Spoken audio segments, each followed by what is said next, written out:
We'll be back on Monday if the Lord is willing and the creek don't rise. And right now we're setting up everything, we're checking. You know how James,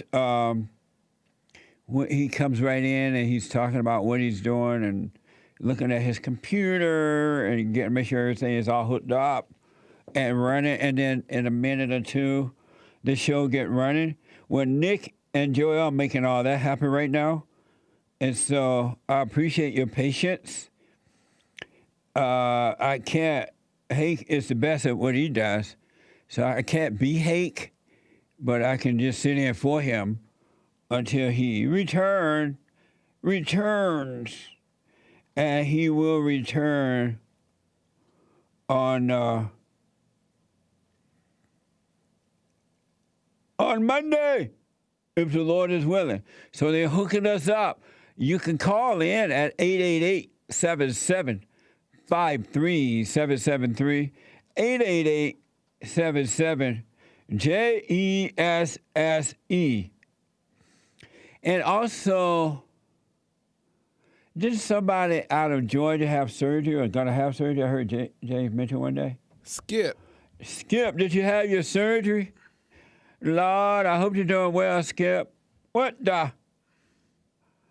I hope you had your surgery and you're done well. And I'm sure James is hoping the same thing. And everybody else. So get ready for the Hake Report from 9 a.m. to 11 a.m. Pacific time. I am Jesse Lee Peterson. Also, we have a brand new episode of the FallenState.tv. Today I interviewed Tito Jackson, and it was an amazing discussion. I would really appreciate if I could interview the Great White Hope during these times to see what he's thinking and feeling. And it's amazing to see him to deal with evil in the manner that he's doing it. Amazing. An amazing demonstration of the Son of God. It is so amazing. Are we ready? So we are ready.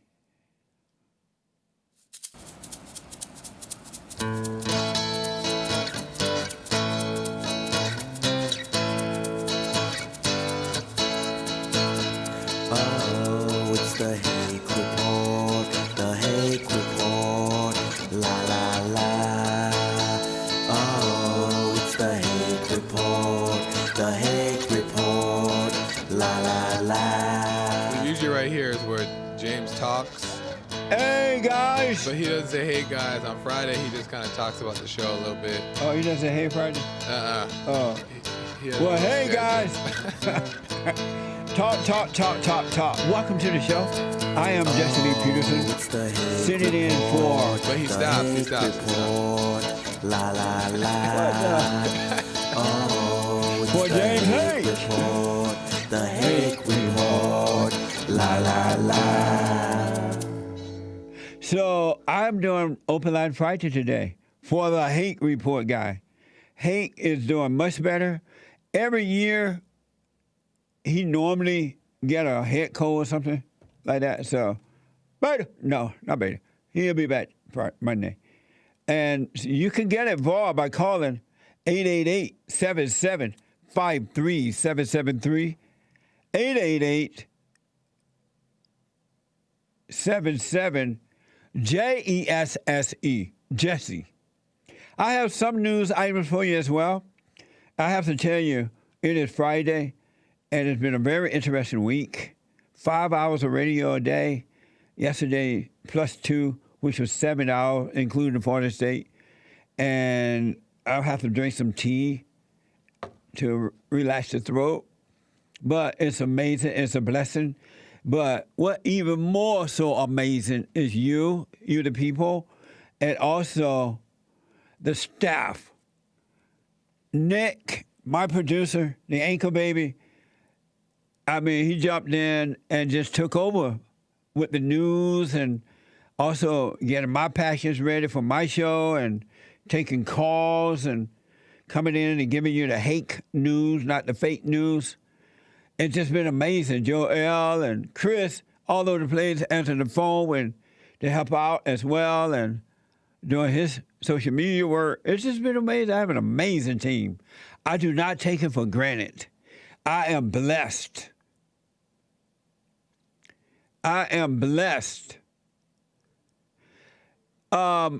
Nick, if you have time and can do me a kind favor, last night I saw this report on Tucker Carlson show where he was interviewing a white guy who is a singer called Pink or something.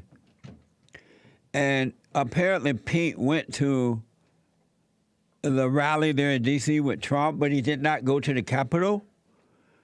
After the rally, Pink went home, back to the hotel, he said.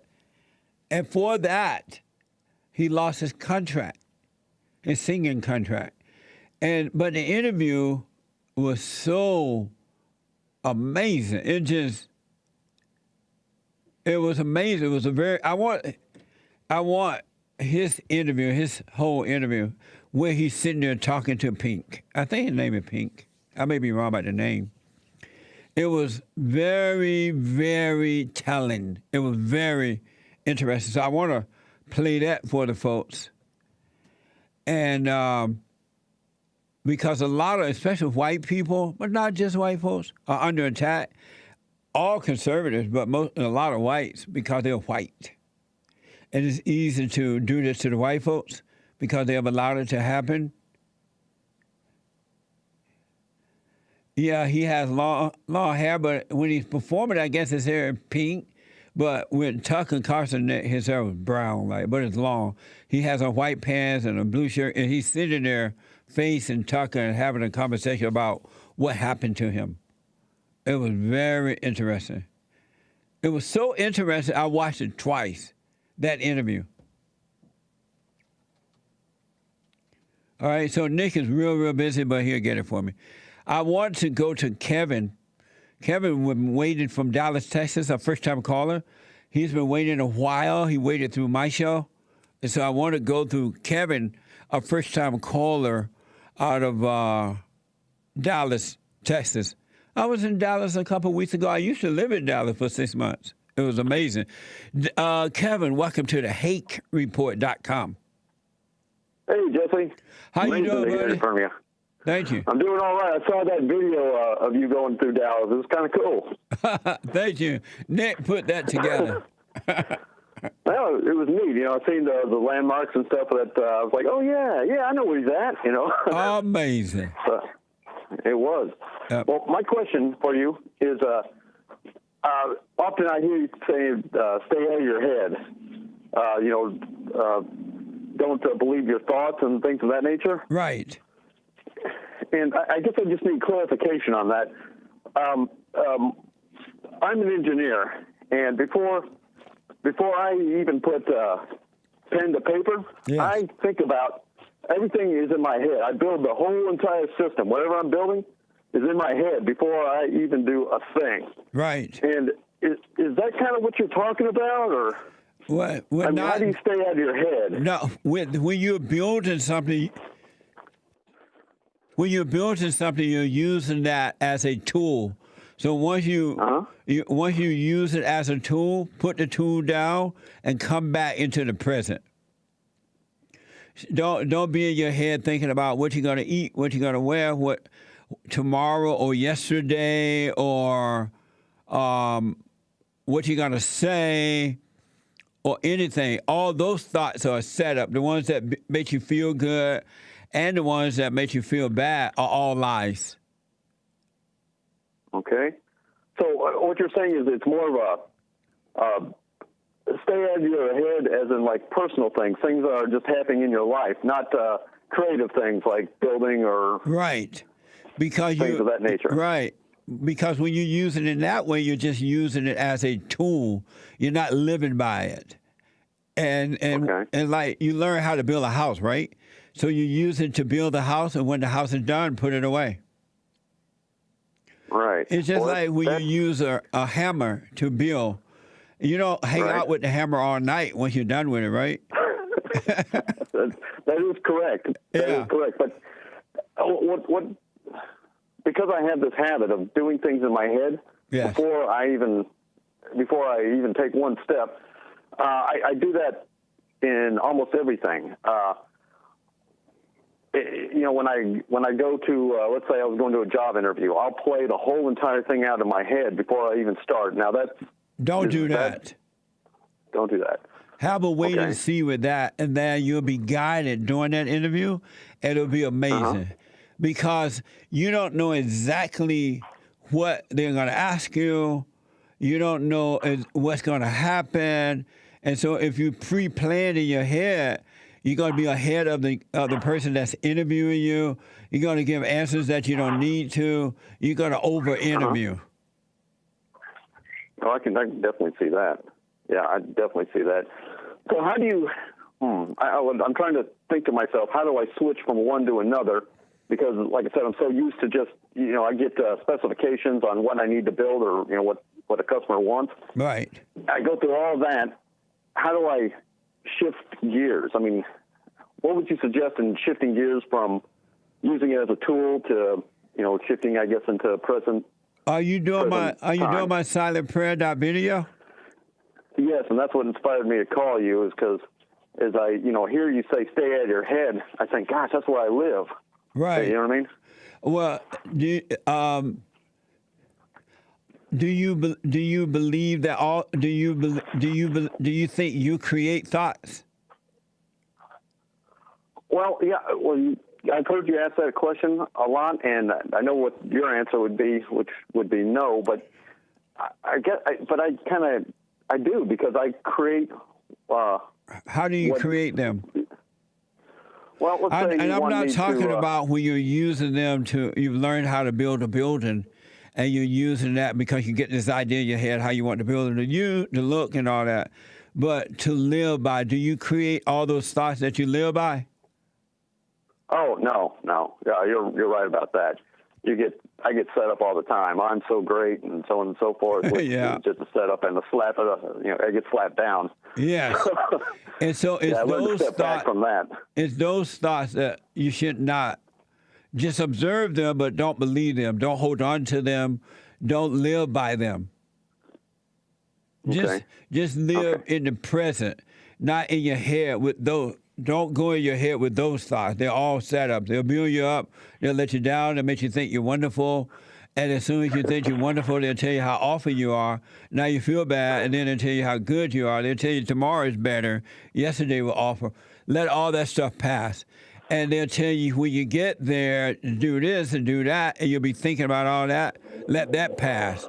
Just let all that stuff pass. All those things are lies. Right. Okay. And just, I guess I have to train myself to put down my tool and live in the present. When you go Because one thing kind of leads to another. when you go and forgive, then God will bring you back into the kingdom, and He will separate you from those thoughts. It's not something you can do on your own, because it's spiritual, but it's all ego. And God will separate you from the not you. He will separate you from those thoughts, which are from Satan and not from Him. Right. Okay. Have you gone and forgiven yet? Oh, absolutely. Years ago. You went to your mother? Yes. And what did you say And my to her? brother. What did you say to your mother? I forgave her for, I can't, it's been so long I can't be verbatim, but what I forgave her for is how I was brought up. I forgave her for What did you say letting to us her? run wild. What I said was, hey, Mom, I forgive you for, letting us run wild, leaving us, and, making us fend for ourselves. And she just burst into tears. I mean, that's all I got. But I walked away from it after that. It was like, you have to step back. And how about your father? You forgiven him? Yes, I have. That was a little tougher. He passed away, and right when all that the stuff I forgave my mom for generally Right. happened, he passed away at that same time, and There was you want to talk about a mess. Whew. It was huge. But, I forgave my father and my mom and my brother, and had to tell them, straight up, I forgive you. Right on. And so did you realize that it was wrong to be hating them for what happened? Not at the time. Since I've been listening to you, you know how I didn't really, my biggest problem was when I was a young man, when my dad passed away, after that, I had no mentor. Right. And the thing about having no mentor is for a teenager, I was a pretty smart kid for a teenager, a wise kid for a teenager, but being a wise or smart teenager is like being the tallest pygmy. You're still a dum-dum. You're smarter than the other dum-dums, but you're still a dum-dum. Right. And, since people would praise me about that, hey, you made good decisions, I looked around and I didn't see anyone that I thought was smarter or better than I was. You know what I mean? And it was just inflated ego, I imagine. Yeah. Luckily, I made a real good choice. I joined the service, and, that's how I developed from there. But it just, when you have no mentor, you end up being a ship without a rudder. Yeah, absolutely. Especially if your father is not a living example for you. Right. How old were you when your father expired? I was 18. Oh, okay. I totally understand it. And so at the time when you forgave, you didn't forgive because you realized you were wrong for hating? Right. I forgave because it's not only the Christian thing to do, but for me, if I didn't forgive, then I would just keep carrying it. You know what I mean? Right. Keep carrying, and it was just a big weight, a big burden. Yes. And I just didn't need that. Absolutely. I just didn't need I just didn't need the stress and all that. And so once I gave it away, I just gave it away. And so gave it to God. There you go. Don't have it anymore? No. Oh, no, good, man. I try. Here's the thing, and listening to you again, I've listened. Well, actually, I heard you a long, long time ago on the Hannity show many years ago. But listening to you on the YouTube, hearing what you're saying about, a beta male gets angry, and I said, yeah, I absolutely agree with that, and I've always tried to tame my emotions. And I'm very successful at that. In fact, people say I'm really, really calm. But inside, sometimes I get my buttons pushed, because I've got little kids. And you know how that goes. and I try to, step back. I haven't lashed out or anything, but, I have to work on that. And I've heard you say God will just take that away from you. Yes. And I haven't got that instant taken away from. And, you know what I mean? If you knew me and we, you'd think that I was really, really calm, but inside, a lot of times I react, but I don't react outwardly. I react and then, let it go, and then I respond. Here's what I recommend is that do the silent prayer, give it morning and night, and ask God to show you, and He will, and He'll bring you out of the darkness of your imagination, and He will allow you to see that you are not your thoughts, because right now you still believe in thoughts. And because you believe them, it's hard to have faith. But when you doubt every thought, you will have nothing left but faith. And God will fight whatever left in there, which is ego. He will destroy that for you. But He'll separate you from the not you. Okay. Then, that's the direction I'll head there. Okay, and good. Then thank you very much. Then you're welcome. And you would see, like when you're building a building, you would automatically see how to use your brains as a tool. And when you're finished with the building, you'll just continue to live in the present. You won't go back into the darkness of your thoughts. Okay. Know to switch gears. Be intentional with it. Yes. I absolutely. guess that's where I have to be, is intentional with it. I have to, get done, put it down, and And Live in just the come back to present. the present, yes. Okay. All right. Yeah, I'll give that a go. Hey, thank you very much, man. You rock.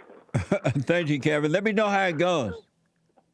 All right. I'll give it a shout here in 6 months. I'll give you a progress report. Right on, buddy. Thank you. God bless you. God bless you. Thank you, sir. All right, buddy. Amazing. So,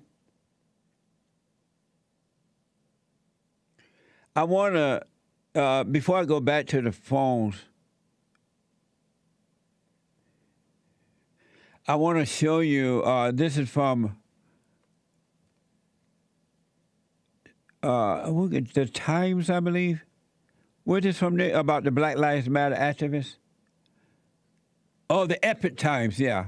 The Epic Times. I knew it had something to do with the Times. The Epic Times. Black Lives Matter activists who stormed the Capitol on January 6th has been charged. And remember, I said on yesterday and maybe the day before that it looked like a setup. And when I saw some of the Trump supporters breaking into the Capitol, I'm like, wow, this is a setup. But the people were angry. They didn't see what they were doing, right? And more proof of that is coming out. A guy by the name of John Sullivan, 26 years old, was filmed at a Black Lives Matter protest talking about ripping Trump out of his office. Ripping Trump out of his office. Watch this. What's going on? What's going on, everybody? My name's John Sullivan. I'm from Salt Lake City, Utah. My group is Insurgents USA. We out to burn this down.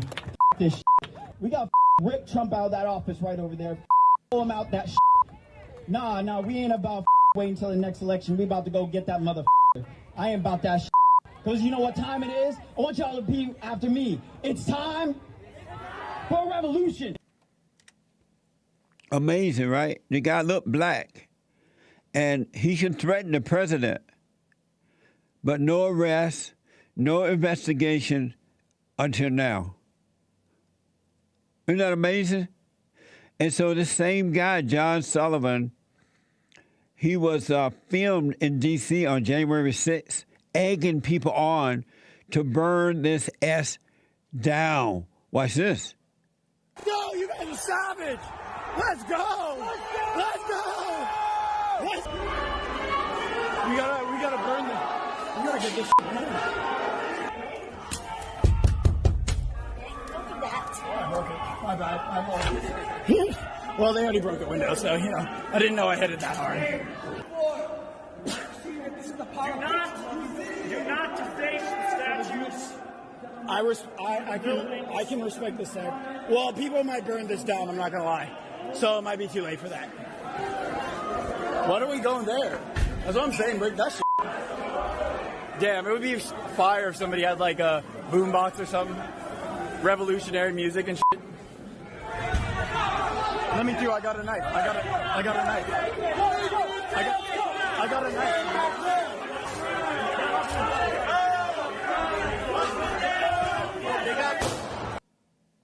Amazing. I rest my case.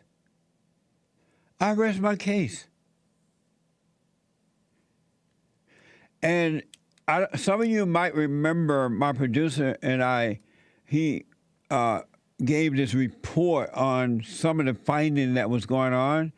And we have proved that there's more to the story than just violent races. We proved it. Trump supporters storming the Capitol. And that's what you've been hearing. Violent, racist Trump supporters. Because they were just expecting white people only. White Trump supporters. They don't care about Antifa. Violent Trump supporters. You've been hearing that forever. But if we were really to stay calm and watch what happened. Number one, these type of things you would never get into. And number two, by overreacting, being angry and overreacting, you're easily set up to be egged on into doing these kind of things. If the Trump supporters, those who went into that building, had they not been angry at what's happening to the president or whatever's going on, no way this guy could have encouraged them to do something like that. Cursing and, hey, we got to knock this S down. We got to burn this S down. He used them. And they were angry and could not see what was happening. They could not see what was happening. And now you have the media, the liberal media especially, the Democratic Party, the right-o Republicans, and everybody, not everybody, but most people going after Donald Trump. They want to crucify him. They really would love to put a cross on his back and make him walk down the Broadway in D.C. with blood running down his face and hang him on the cross. That's how much they hate him, because he's a straight, white, conservative, Christian man of power. And they hate that. He's a son of God. And since they haven't totally wiped out Trump, they're going after his white supporters. And black supporters, too, as quiet as a kept. I want to show you this. I saw this last night, and my producer, thank you, Nick, for putting it together at the last minute here. But Tucker interviewed, let me see what this guy, a musician by the name of Ariel Pink. And according to Ariel Pink, he went to the rally where Trump was speaking. He did not go to the Capitol at all. Not one iota, right? He went to the rally, and after the rally ended, he went back to his hotel and took a nap. But because he's white, and because he showed up at the rally, he lost his contract, his music contract. I want you to watch this and listen to this. It is an amazing story. Watch this. Ariel Pink is a musician from Los Angeles and a Trump voter. On January 6th, he attended the president's speech in Washington. Then he went back to his hotel room and took a nap. He did not go to the Capitol. He participated in no violence whatsoever. He's opposed to violence. But what he did was a crime. He attended a political rally, and now he has been stripped of his livelihood. Pink's music label, Mexican Summer, dropped him completely. They wrote this on Twitter, quote, "Due to recent events, Mexican Summer and its staff have decided to end our working relationship with Ariel Rosenberg, a.k.a. Ariel Pink, moving forward." It's a moment that tells you a lot about where we are and where we're going. So we sat down with Ariel Pink a moment ago and had this conversation. So you're an artist. Artists do transgressive things. You did the most transgressive thing. You came out as a public Trump supporter, and then you went to a Trump rally. What happened next? I went to the White House to see our president, and went to the hotel, took a nap, end of story. When did you find out that your career had been destroyed? Well, about 2 days later. By that point, my label had written me already, to inform me that they were getting a lot of heat and a lot of backlash for supporting me, and they reassured me that they were not going to drop me. They always reassure you first, don't they? And and I was just like, I didn't make any apologies. I felt like I hadn't done anything. So, but these articles obviously placed me at the siege. Yes. Which I was not at. So, and of course I don't advocate for violence. Of course not. At all. In any walk of life. And just to be clear, you committed no violence while in Washington. Of course not. I mean, I was there for a peaceful rally. And that's all it was to me. Yes. And but there was no fact checking or anything like that. These 130 articles went out in the course of 24 hours, and just the backlash was just so they succumbed to cancel culture. So basically, that's. So what did your label say after reassuring you they weren't going to drop you? What happened then? Well, then 24 hours later, they wrote back saying that they texted me, telling me that they were going to go public and drop me at that point. So if you're a recording artist, which you are, and you can't record, What does that mean? Well, and I can't tour either at this point, so it pretty much leaves me destitute and on the street. So, yeah, I don't know. I'm sort of overwhelmed right now, and I don't know exactly what to do. But so, for going to a political rally, not participating in violence, not seeing any violence, not even being aware there was violence when you went to bed in your hotel, for that, your career disappeared in one day. Yeah, that's your livelihood gone.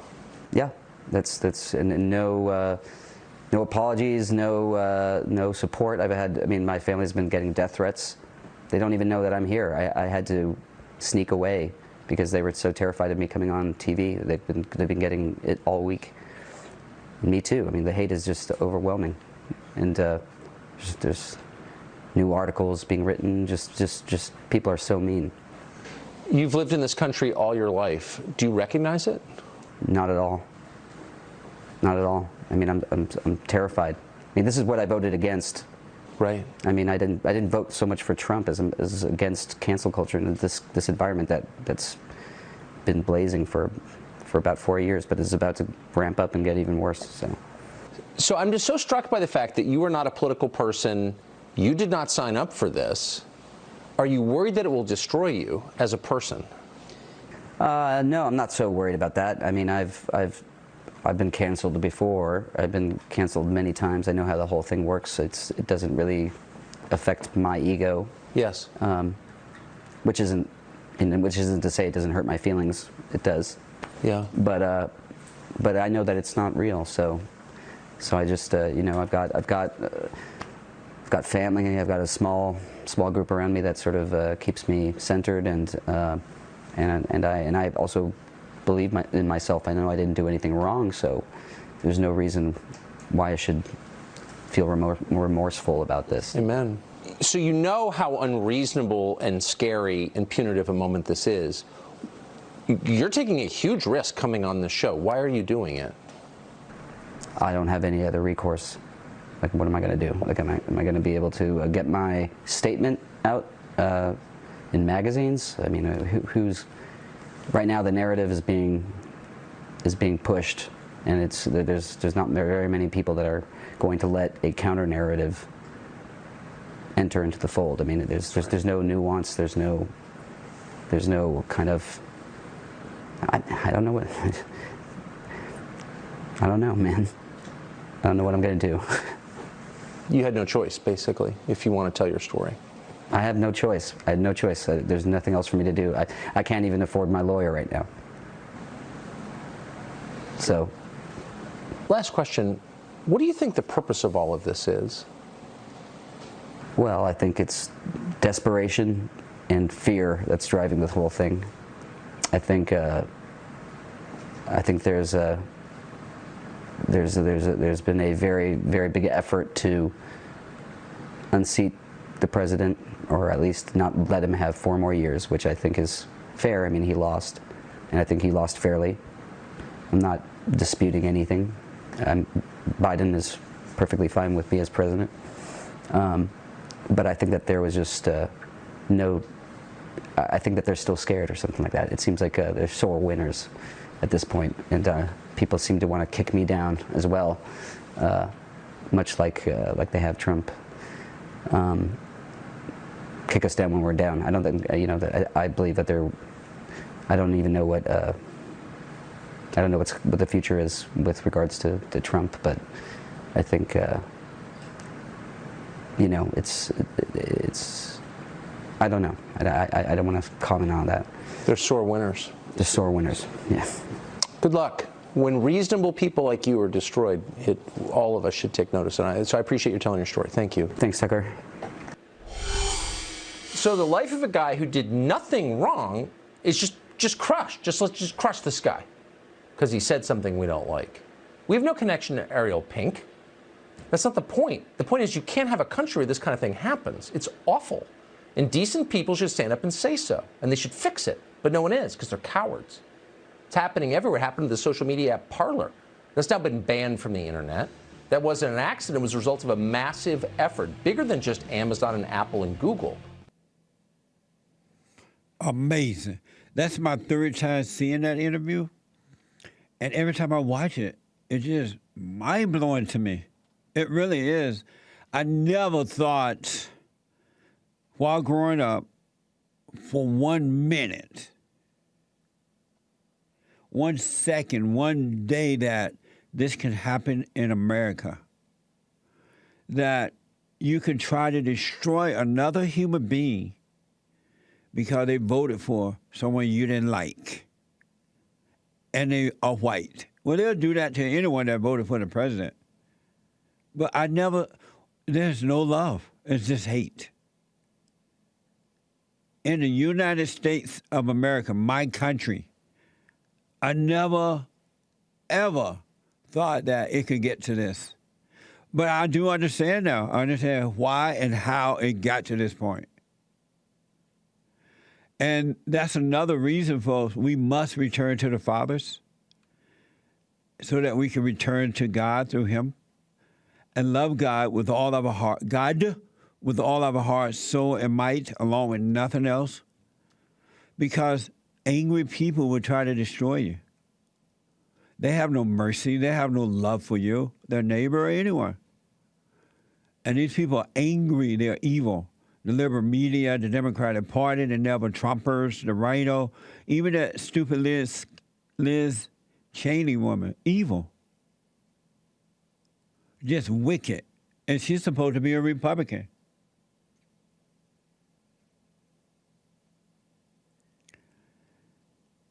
She is supposed to be a Republican.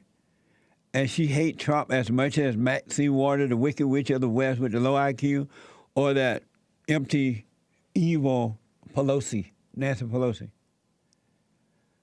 I suggest do what you want. That you get to know yourself, return to the Father, go and forgive, so you can overcome that hateful nature and return to love. Because the power of love is greater than the power of hate. There is no power in hate, to be honest with you. This man, they want to destroy this guy. He hasn't done anything. He's white. He supports Trump.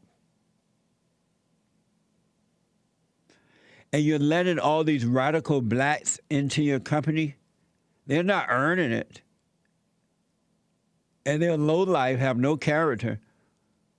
They're going to turn America into South Africa. It's already happening, whether you admit it or not. And I've been saying it for a while now. I remember 30 years ago telling white people, y'all need to speak up. When the blacks were saying, oh, yeah, racist, you're racist, we want affirmative action. And instead the whites said, no, we don't hate you. We're not giving you anything. Get it yourself. Stop being weak. Stop begging and blaming them, trying to take. They're like, oh, okay, white people, black people, we know it's racism, it's slavery. And they gave them affirmative action, and the blacks put the schools put the blacks ahead of the white kids who are earning their way. And now look at the schools all screwed up, divided, bunch of mess, all black stuff and just a mess. And then they're like, that's not enough, white people. The black men as bad as the black women, because normally men would like have a sense of something. I'm gonna earn my way. Okay, you don't want me at your house, fine. I build my own house. They're like, no, we'll take your house, white man. So they're like, affirmative action is not enough. You got to lower the SAT scores. Those are white people's scores. We don't know how to do that. You white people are superior to us. And the white people, okay, we'll lower the scores, the test. And they lowered the test and let the blacks into their schools. Then the blacks say, we want your jobs, but we don't want to earn it. And when we get your job, we're going to give you a bad attitude. And if you try to get rid of us, we're going to sue you. We're going to cry racism. And the white man like, oh, Lord, what else y'all want? We want to knock you out. Mama said, knock you out. And they started knocking out white people, going into their business in daylight, running in there and stealing food and stuff and laughing and White people just looking. And then here come Black Lives Matter. A far left, liberal, radical, evil, hateful organization. They hate the unborn children. They hate the image of God. They hate the idea of men and women being married, the nuclear family, right? And they believe in socialism. They admitted that they've been trained to be Marxists. And they go and burn and loot and tear down and destroy and the never Trumpers, the media telling everybody stand back. It's a peaceful protest. But I see fire. I see people stealing. I see people getting killed. No, it's a peaceful protest. Oh, okay, black people. And if you disagree with us, we're going to take your stuff. White people are like, all right. And now they were marching down the street one day telling white people, come out of your homes. That belongs to us. They're going to get it because they replaced all these, especially, you should see some of the people they replacing in government, especially black women. It's like they're going into the black areas and picking out the worst ones. Let me look at the most hate, the one that has the most hate, the one that hate the white man the most. And white people are like, it's slavery.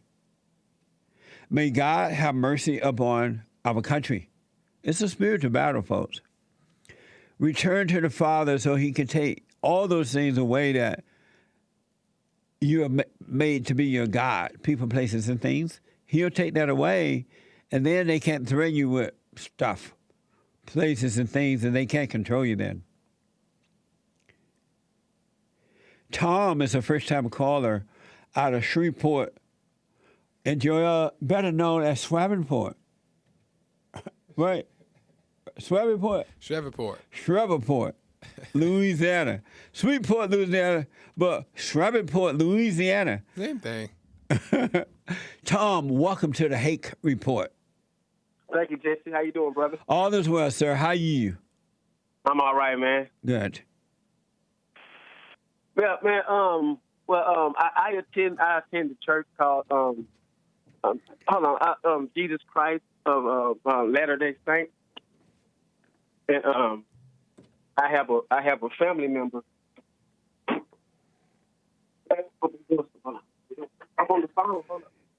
Yes, I have a family member who's a Muslim. Right. And he's been telling me different things about the religion that I believe in and the one that he believes in. Right. He's telling me that I shouldn't be in the white man's church. Yeah. Because he said that the white man has rewritten the Bible and put it in his own words. He says, he says that Allah is the only true God for blacks, and we should and as blacks we should all follow Allah if you're black. Duh. Yes. And what's your question? And he's been trying to get me to join this church for like the last 6 months now, but I haven't fallen to it, you know, and I'm not planning to do that either, because I've been going to this church for over 2 years now. You know. Right on. How old are you, Tom? How old are you? I'm 35, just. Right on. Go ahead. Yes, sir. And the question I wanted to ask you is what can I do to keep him like away from me with these evil talks of Jesus and, you know, the God that they believe in, that we're believing in? What can I do to get this family member off my back and leave me alone about this? Have you asked him to stay away from you about that? I've done that the first day he came to me with this junk. I said, man, you're gonna have to stay away from me, brother, because I don't believe in this, and I don't follow this way. So you're gonna have to stay away from me. Right on. But he doesn't stay too far away from me. He can always come visit the family, you know, anytime. You know, no one's going to keep him out. I'm not that type of person. I'm not just going to keep him out, but I want him to just leave me alone about this kind of talk. Right. You know? Is it your home? Does he come to your house?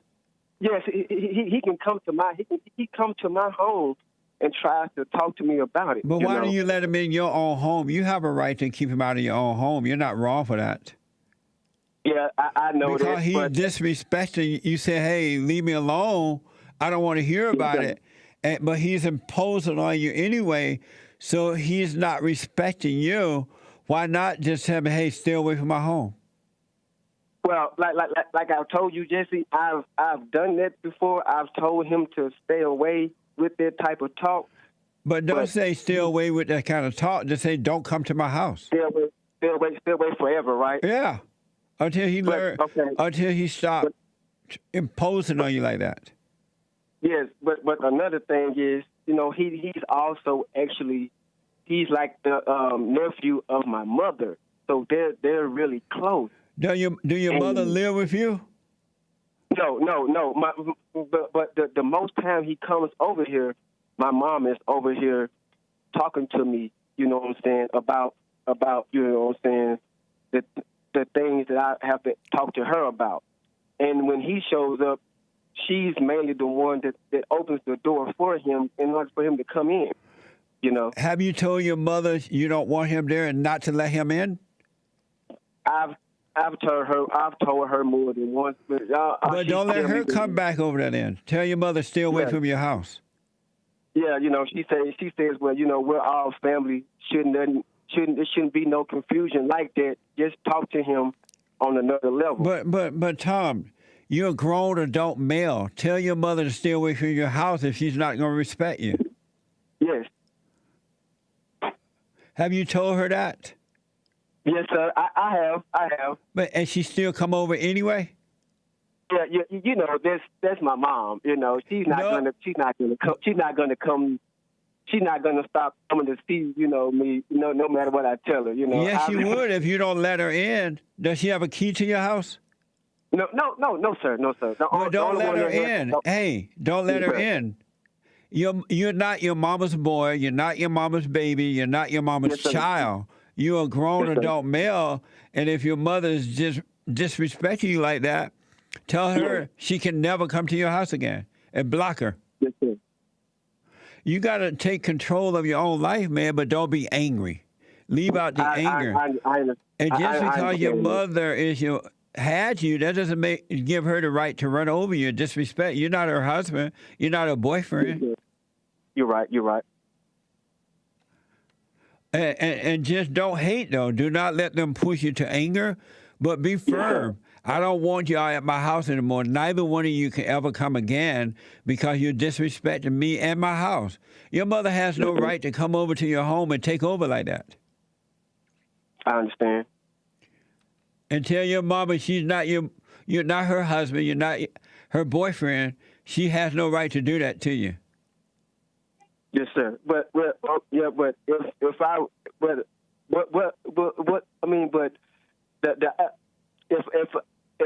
I could stop her from coming, I mean, I don't want to, you know, tarnish nothing good between me and my mother. You don't have anything good between you and your mother. Your mother don't respect you. That's not good. Yes, sir. You're worshiping your mother, and she's disrespecting you. Yes, sir. And if you don't deal with your mother the right way, all women are going to treat you the same way. Yes, sir. Yes, sir. Does that make sense? Yeah, you're right. I understand where you're coming from. I understand, Jay. Don't let this idea, this is my mama getting, she's not your God. And, yes, sir. And you are an individual now. You're a grown adult male. She can't. Yes. Don't let her run over you like that. Don't let your mother just take over your home, come into your home and tell you what you can and cannot do and all that crap. You tell your mother how the cow ate the cabbage. Yes, sir. Have you forgiven her for recreating you in her image? Yes, I have. Well, in my prayers, I've forgiven her through my prayers. No, you haven't. You know, sir. Does God say go and forgive, or did He say pray and forgive? Well, you're right, Jesus. He did say go and forgive. And why have you done that? I feel like, but I feel like if I went to her and confessed my forgiveness and told her why I forgive her, you know, I wouldn't know how she would feel. I don't want to make her feel. Why do you care how she feel? The only reason you care about that is because you have her identity and you don't want to hurt your God. But if you truly loved your mother, you would go and forgive. Yes. And you need to go and forgive. Hey, I'm sorry for hating your mother for what you've done. You're so willful and controlling and imposing. Yes. I'm sorry for hating you for that. And God will, don't ask for forgiveness. Don't apologize for anything else you've done. Just apologize for hating her. And God will forgive you and take her identity away from you. And you can no longer identify with mama, but you would identify with the father. Yes. But you got to overcome your mama. Otherwise, she's going to walk all over you. And when you date, she's going to destroy your relationship with your girl. When you get married, she'll destroy that. You know, you're right about that. You're right about the relationship thing because a few years back, I had met a girl, and we had a son and everything together. My son right now is 14 years old. You know what I'm saying? He just turned 14 in November of last year. And I say like in 2000 or 2006, me and his mother broke up because of the things that my mom was telling me about her. See there? She would tell me like you can't trust her.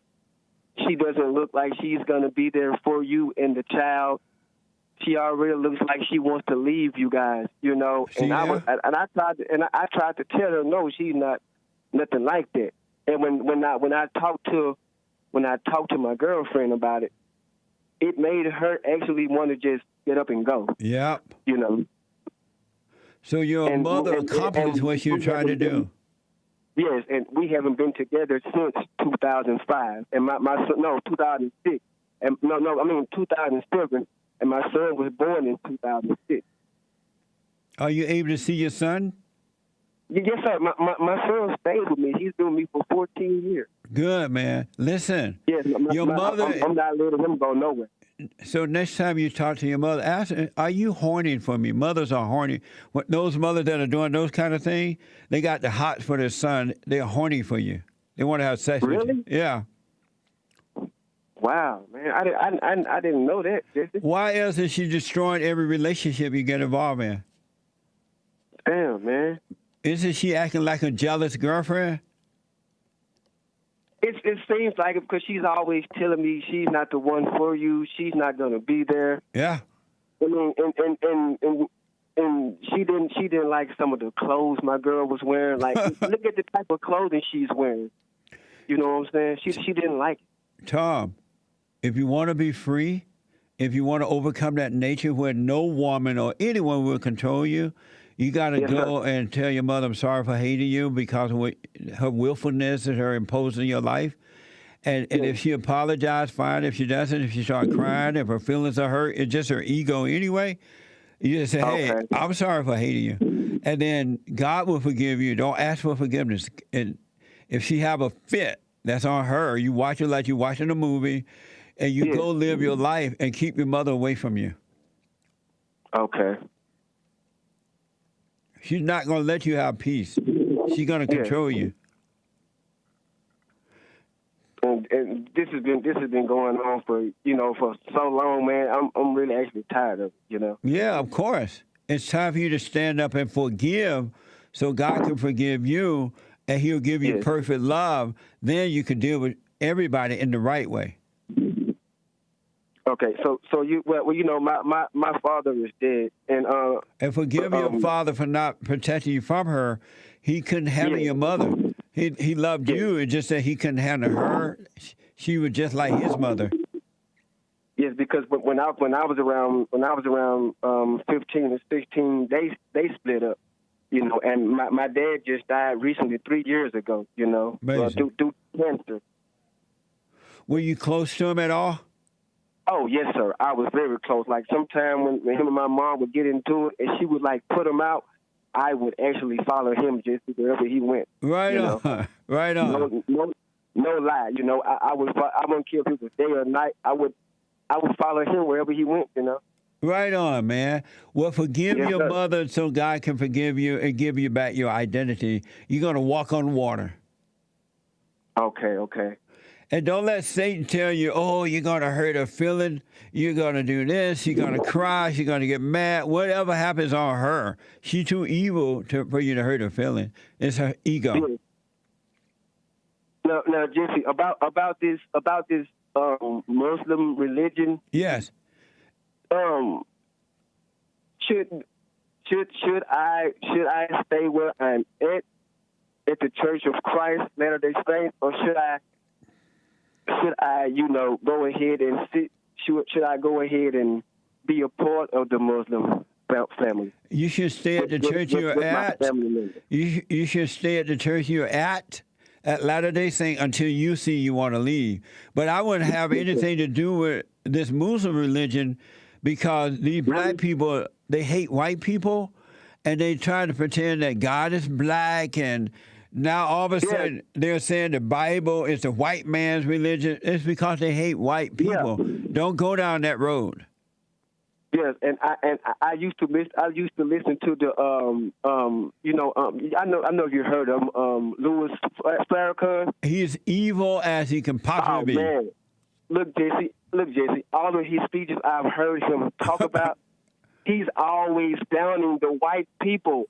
In every last one of his speeches. Yeah. The white man this, the white man that. I'm like, damn, brother. Give the white man some type of credit. It's crazy, man. I know. So why would you even consider going down that road? I tell your brother, your cousin, whatever he is, to stay away from you with that mess. Keep him away from me, huh? Yes, 100%. I got you, brother. I appreciate all the words you've given me today, man. I really appreciate it, brother. You're welcome.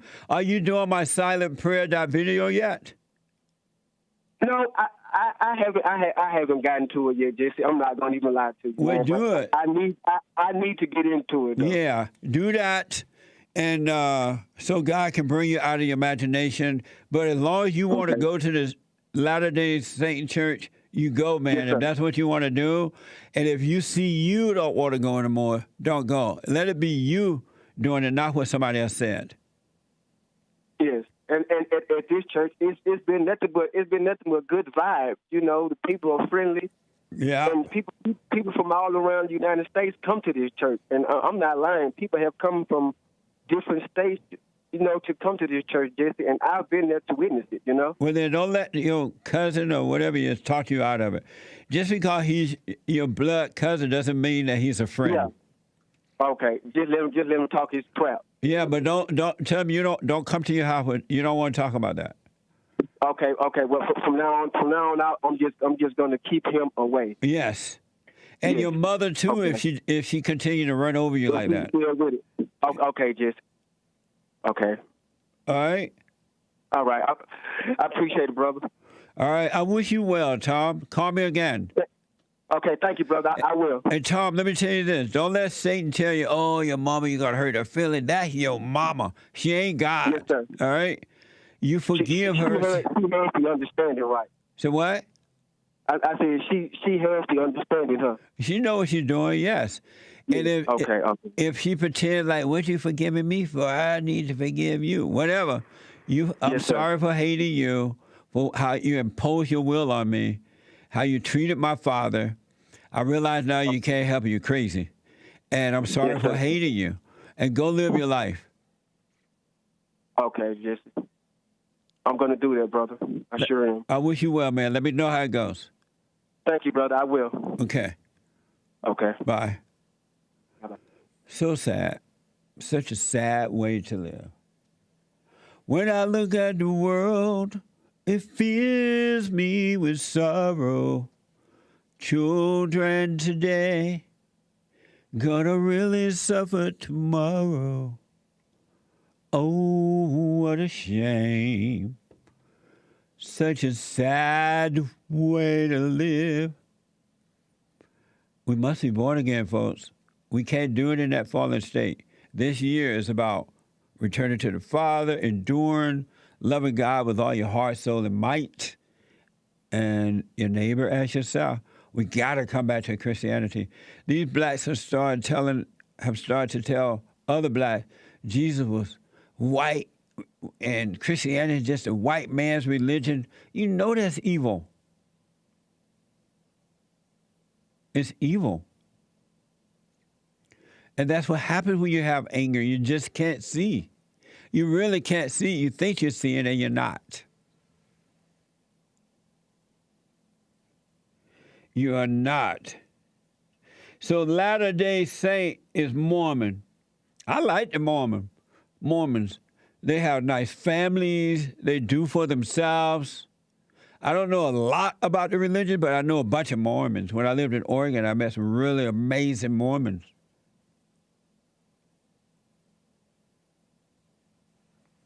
It's better than that Allah Abba thing. That's better than the Allah Abba. Let me go to Todd. A quick reminder before I do. Today at 12 noon, brand new episode of the FatherState.tv. I interviewed Tito Jackson. An amazing discussion. Nothing like what you're going to expect, but it was amazing. You don't want to miss it. It premieres today at 12 noon Pacific time on the FatherState.tv. Here's a teaser. Next time on The Fallen State. I made music at the time when you were afraid to say damn on the record. Yeah. We would go to our little private schools. They'll be studying about history in England or whatever. And we'll come back and they're learning about the Queen. And we'll show them pictures of us and the Queen. And there's a lot of great cops out there. But I've had a few friends. What you stopped me for? You're going to get treated the way you treat others. Yes. If you're driving and your license expired, you're supposed to go to jail. What was it like when you lost Michael Jackson? That was one of the worst times ever. I think about my brother every day, man. Every day. Amazing discussion. Check it out, thefatherstate.tv. Do we have that picture of that boy right there? Yeah, I get that picture of the boy that they say was arrested from Black Lives Matter, storming the Capitol, encouraging it. Let's burn this S down. Today at noon, all right? And church on Sunday at 11 a.m. Doors open at 10:30 a.m. Pacific time. And if you're not in the LA area, go to JustineLeePeterson.com/church to watch it. We're doing cameos too, folks. For personalized shout out, go to Cameo, CAMEO.com. And check out Hake at theHakeReport.com. The Hake, Hake, report.com. I do appreciate it. Let me go quickly to Todd out of Virginia. Todd, welcome to the Hake Report. What's up, Jesse? All is well, Todd. How are you? All is well. Thanks for asking. And everybody and their mama going to be watching Fallen State with you and Tito tonight. Amazing. It was very, very good discussion. Man, I am looking forward to it. I got to tell you, and I'm excited to get to talk to you again. It's been about 2 years since we spoke. Whenever I drove from D.C. down to your church session with my family, my Chinese family, and we had a great discussion. I'm not going to ask you if you remember, but amazing. But it's good to talk to you. I haven't missed a show or a church session. I can't even remember how long, but I want to thank you and your team for all the good things that you're doing. You guys are amazing. Thank you, man. I absolutely appreciate that. I called for a couple. I have some Jesse stuff to talk about, and I got some Hake stuff. So my Jesse stuff, we'll talk about it first because it's about the spirit. You've been talking a lot about love, and there was a couple days ago, a couple weeks ago at church when we were trying to figure out, what is love, and something it dawned on me. It just was like all of a sudden I just knew what it was, and I want to give some history to that. Prior to that revelation, I would have said love is compassion, it's patience, it's honesty, it's all these great things, and that's what love is. It's an action. It's something that you do. You go out and you show patience, and you show. But all of a sudden, I realized while I was listening to church one day that's not what love is. We are love. Love is a thing. It's not an action, and so we are either of love or we are of hate. And all these good things that we talk about, honesty and truth, these are byproducts of love. Yep. And it just, I don't know, I guess it was that voiceless voice. It wasn't something that I was just thinking about. It was just something that was revealed to me instantly. Right on. And I was like, man, I never heard Jesse put it that way, but I wanted to call you and I wanted to see, are we on the same page? Love is not something that you do. It's something that you are. That's right. Love is. And then when you return from the fallen state back to God, you become of love.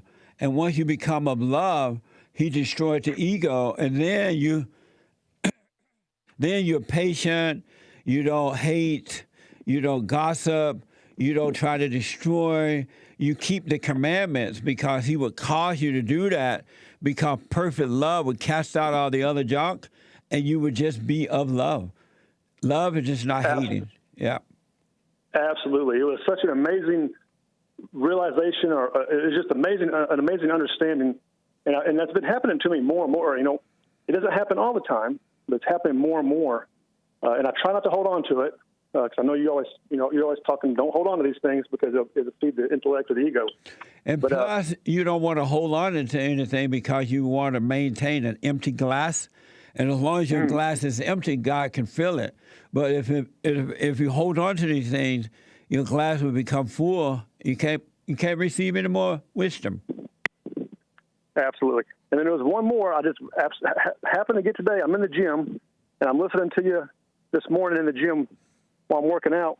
And you had a caller call in. I forget his name, but he was talking about the Bible a little bit. But it was about anger. And anyway, a verse popped up in my memory about turn the other cheek. Yeah. So when it comes to forgiveness, turn the other cheek doesn't mean let someone beat the crap out of you. What it actually means is when someone does wrong, you don't do wrong back to them by hating them or having anger towards them. 100%. You don't have anger. You don't try to get revenge like they're trying to do the president right now. You don't try to get revenge or anything. You just don't hate them. I got to tell you, Jesse, I'm enjoying these revelations. I appreciate so much what you've been doing. It's just so amazing. I'm not all the way there. I think I'm still growing, but it's just amazing how all of a sudden you just come into these, things are just revealed. It's just the weirdest thing. When I went to forgive my mother a couple of years ago, I guess it was, I went because you said to. I didn't really know. I didn't really understand at the time. But the weird thing was, right before I got ready to say the words, I knew I had some resentment towards her, but I didn't really know, that I hated her. But right before I said the words, all of a sudden, God showed me the whole picture. Like, it wasn't about me. It was about mankind and forgiving the parents. It was such a bigger picture than me forgiving my mother. It was the importance of that people forgive humans all the time in everyday life, but the one person or the two people that we usually don't forgive are the parents. Yeah. And it was amazing how he showed that to me right before I opened my mouth and told her I was wrong for resenting her and whatnot. So that's deep, man. Amazing. What did your mother say when you told her that? She took it very well. Nice. I think I think it was fake. She's like, what? She's like, what? And then she called me a couple weeks later and she goes, you know what, son? I just want to let you know that I forgive you too. Oh, Lord. And I was like, well, okay, Mama. Here, watch Jesse. How about that? Amazing. so my Hake stuff that I wanted to bring up, since we're on the Hake show, will you? I think most people know that President Trump declassified a lot of stuff. There's going to be a lot of stuff that's coming out, supposedly coming out this weekend, maybe Monday. I thought it was coming out today. Did I not hear it was coming out today? It might not have been today, but I heard about that as well. You're right. They're trying to declassify all kinds of dirt. There's going to be a lot of receipts coming out. Yeah. And it has to do with Obamagate. It has to do with a whole lot of scandals. And it's about to be open to the public either this weekend or Monday at the latest, was the article that I read. Yeah. And I think there's more to come. This thing's not over. I'm not saying that, Biden's not going to be the president. Who knows what's going to happen? We just have a wait and see attitude, I guess. But there's more to come. This show is not over. But I think at the same time, we can't forget, evil is on full-time alert. Yeah.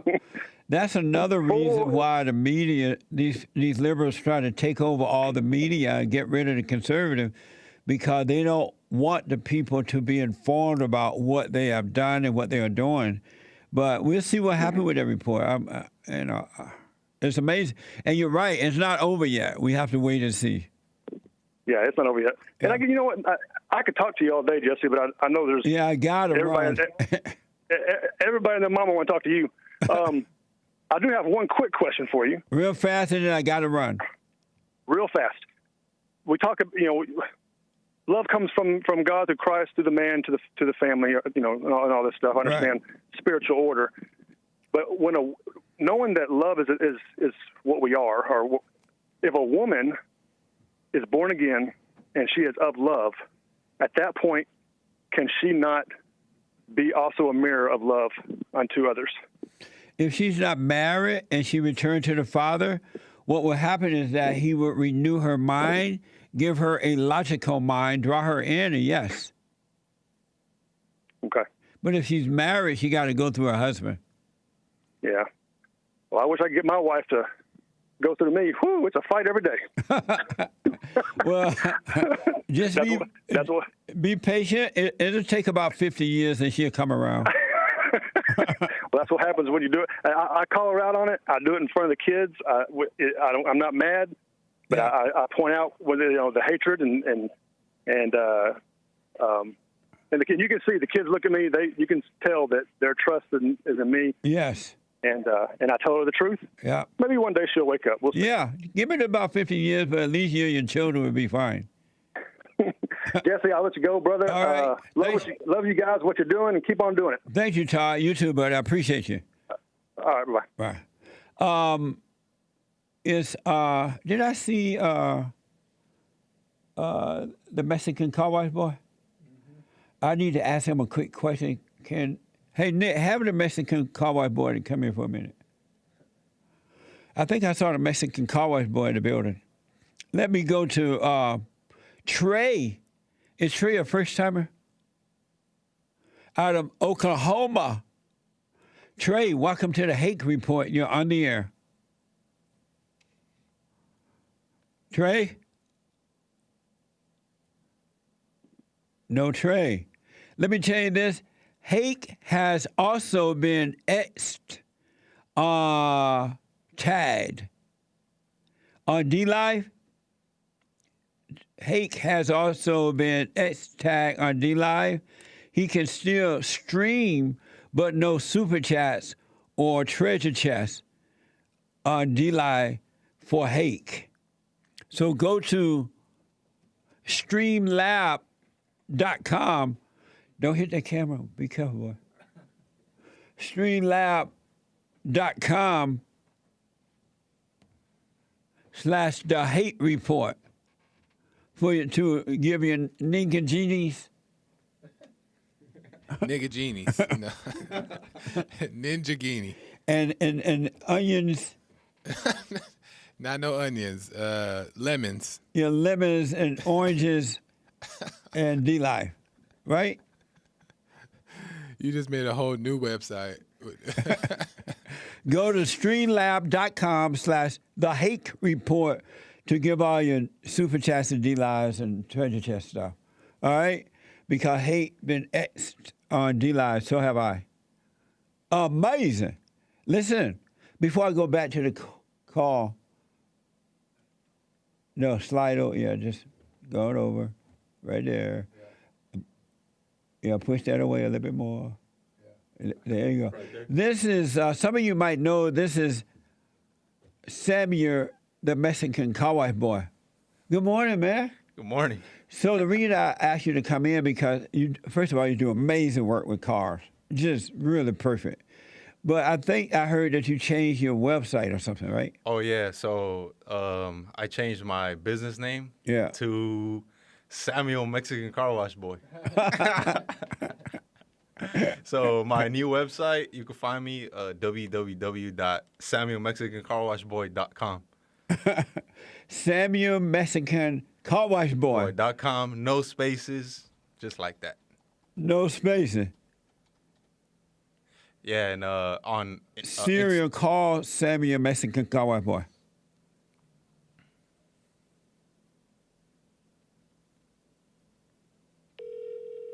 Oh, not like that. Serial call Mexican Samuel. I mean, call Samuel Mexican Carwash Boy.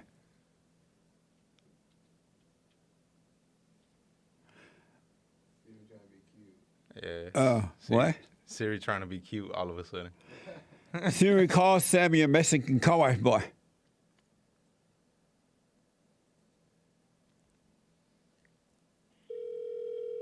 Oh, normally it's talk back to me, Samuel Mexican Carwash Boy. Yeah. Oh, let me say it this way and see what he says. Siri call Samuel.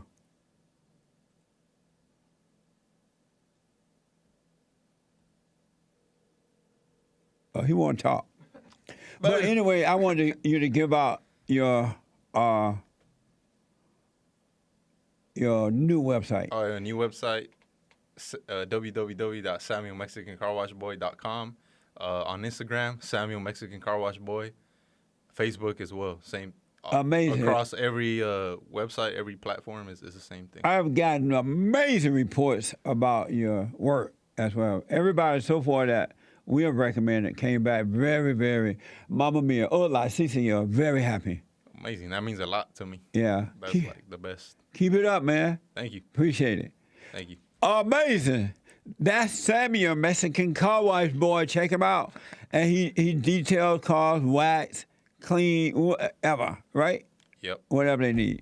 And he'll go to your job, wherever you are, wherever your car is located. He will go there. All the way to the moon. That's right. Okay. Thank you, man. Let me go quickly to Michael, a first-time caller out of Alabama. Michael, welcome to the Hake Report. You're on the air. Yes, I was calling to talk to you about a situation. You say we need to forgive our fathers, and I have forgiven my father, but I can't do it personally. Is that okay? Why can't you do it personally? I don't know who he is, and I'm a child of a rape. How old are you? 49. Oh, okay. And how do you know you're a child of a rape? My mother told me. And you believed it? I do believe that. Yeah, I do believe that because when I was born, she was an alcoholic. She used to drink. And when I was born, my legs were twisted around so bad that they had to break them and put rods in it. Wow, so amazing. I believe that she was such a drunk that somebody took advantage of her. Oh, okay. Well, you forgive your father by realizing that it was wrong, but he could not help himself. If that happened, he could not help himself, all right? Okay. Just like none of us, when we're in a fallen state, all of us, when we're in that fallen state, we can't help ourselves. We do things that are wrong, but we can't help it because it's not us, but it's the spirit that made a home in us. And God said we can't hate because none of us is better than the next. So your father could not help himself. And have you forgiven your mother? I have forgiven her, but I haven't deep dived into it because I have forgiven her, but at this point, I really can't go in deep with her because she's got dementia and she's in a wheelchair and she can hardly even talk. So it'd be really wrong for me to go there and lay that down on her in her condition. it would be wrong for you to say, Mother, I'm sorry for resenting you? Well, I've told her that I've forgiven her, yes. Okay.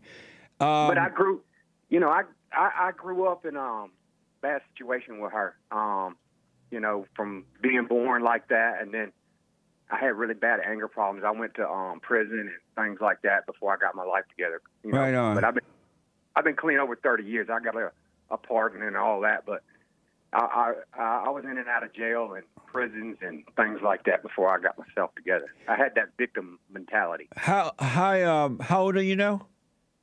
I'm 49. How do you know that if you went to your mother and said, I'm sorry for resenting you, that it would hurt her?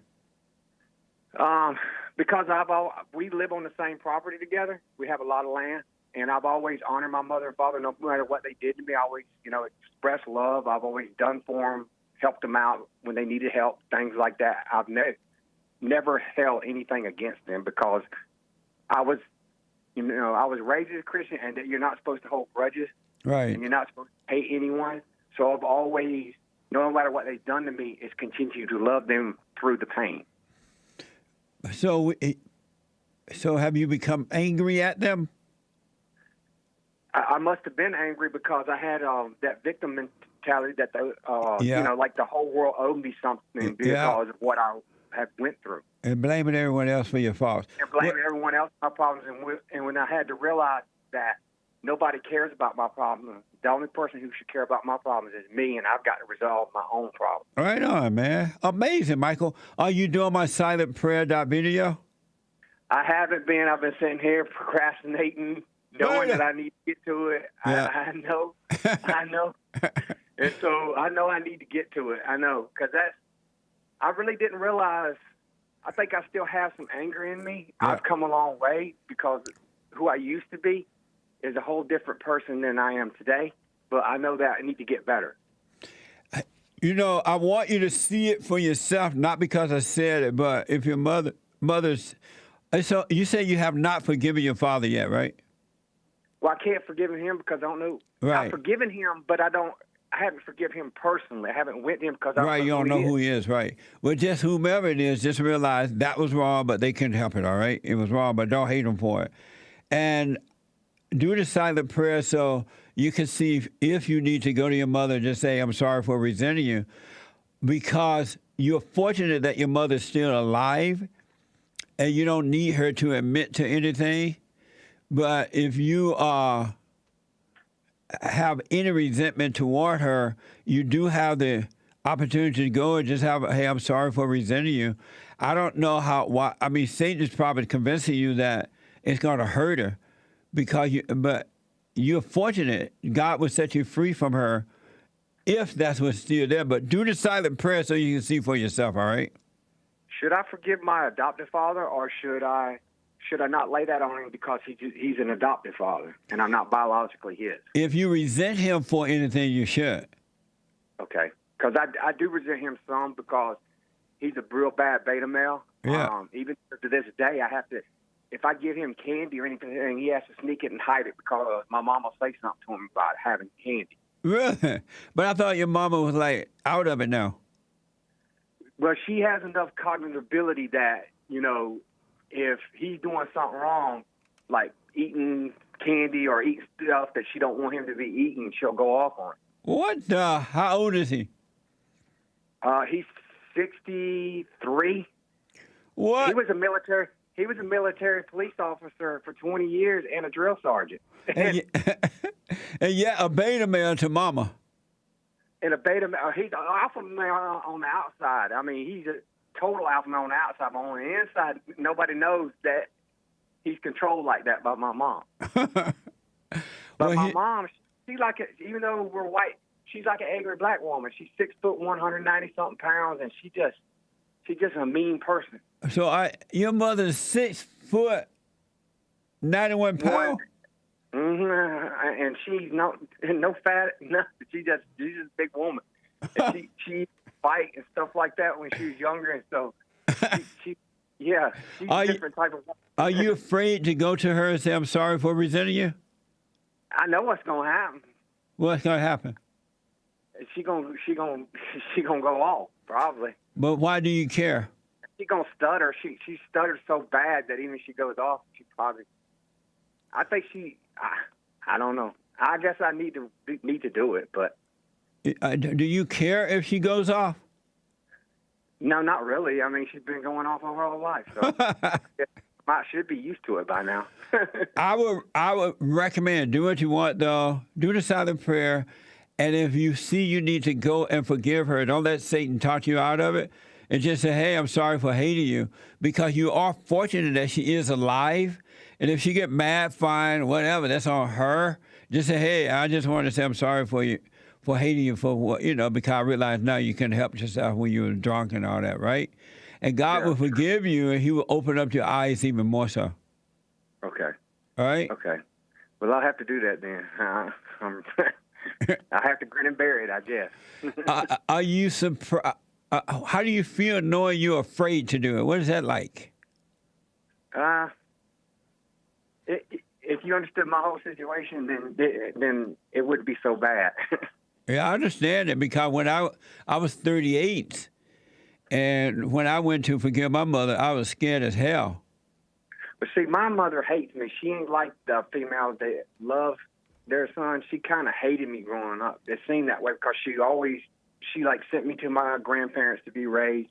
She had me locked up several times when I was younger, and I didn't commit a crime, but I ended up in I went to Mount Meigs, which is a juvenile prison here in Alabama, for murders and rapists, and I was in there as a CHINS, a child in need of supervision. I wasn't even picked up for a crime and had to serve time because I didn't have nowhere else to go.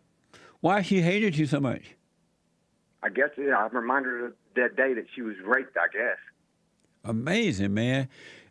Michael, go and forgive your mother. Hey, I'm sorry for hating you. All right? Go and forgive your mother so you can overcome that fear, and God will give you love, and you will have an amazing life, man.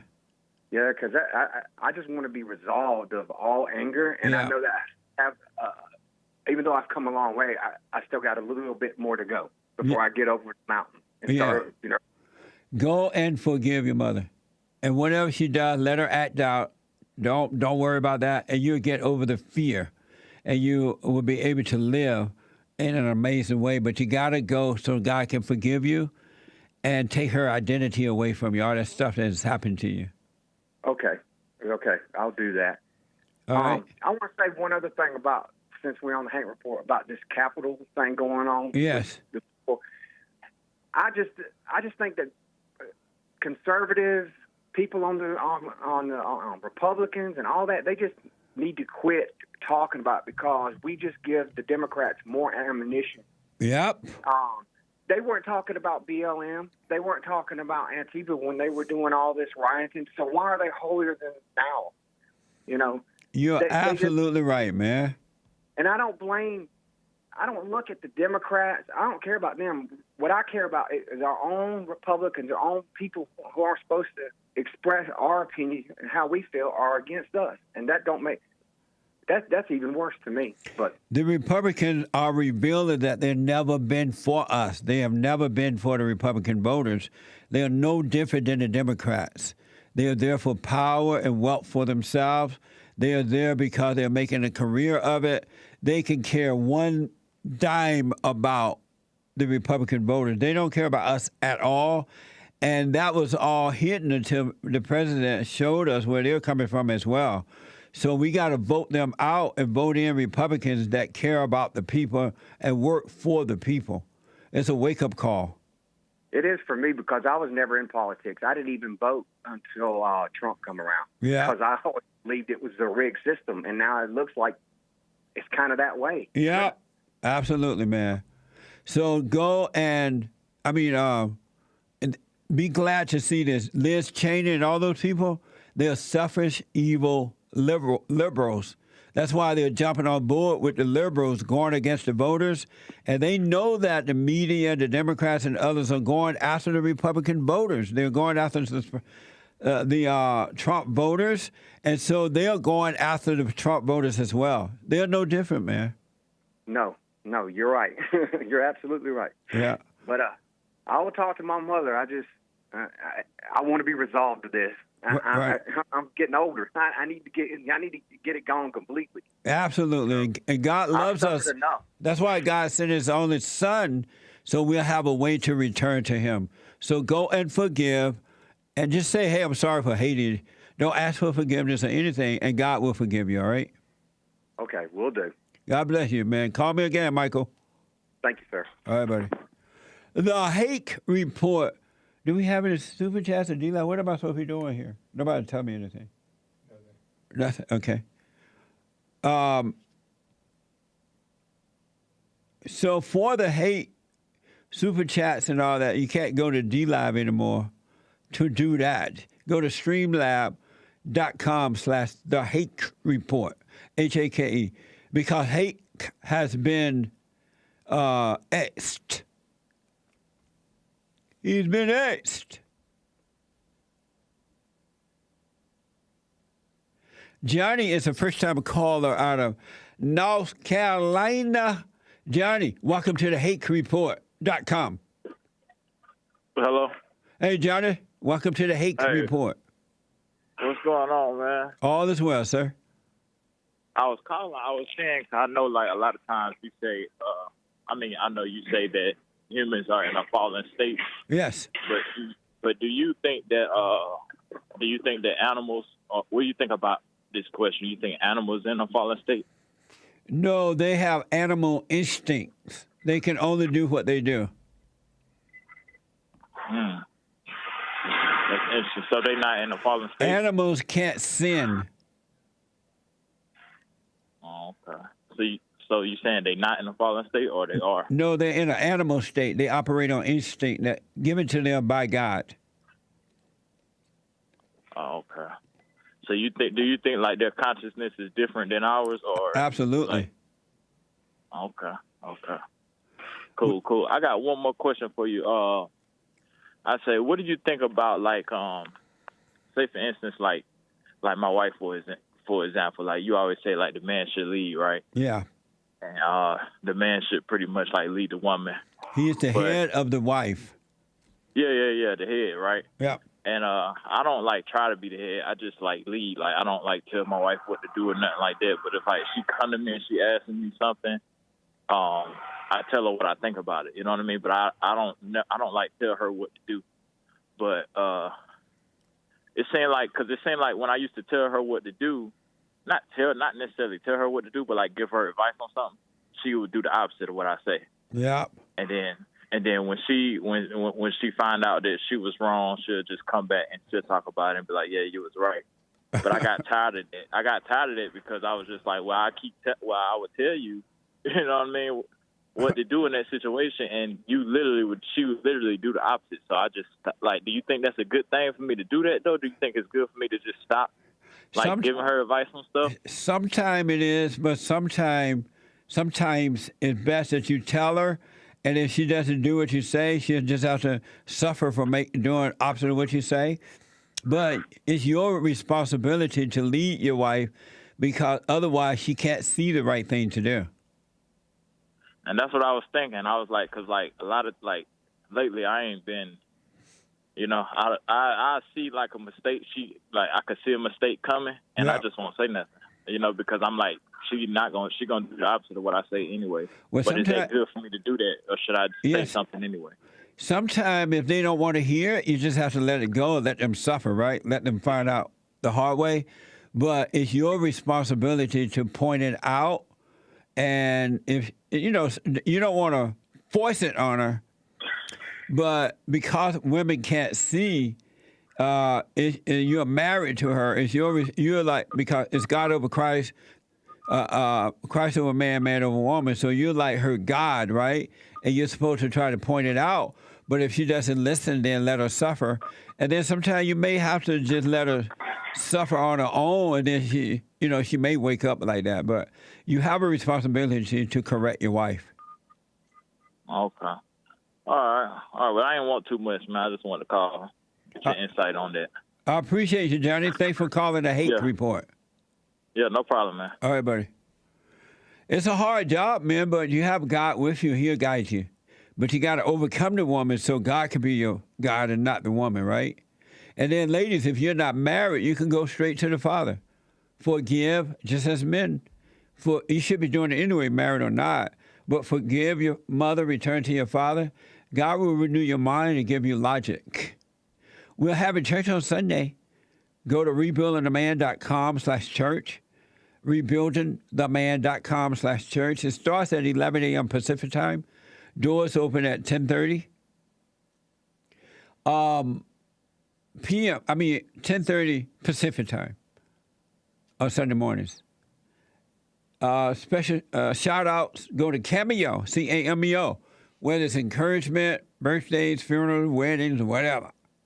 CAMEO.com. And you can always find my show at jesseleepeterson.com/show. And for the Hake Report.com. The Hake Report. Luke is a first-time caller out of San Francisco, California. Luke, welcome to the Hake Report. Thank you. Yes, sir. Good to talk to you, Jesse. Thank you.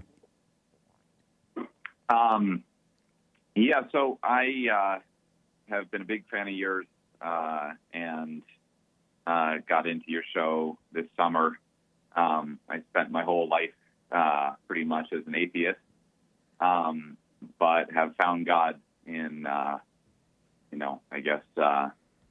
5 months ago.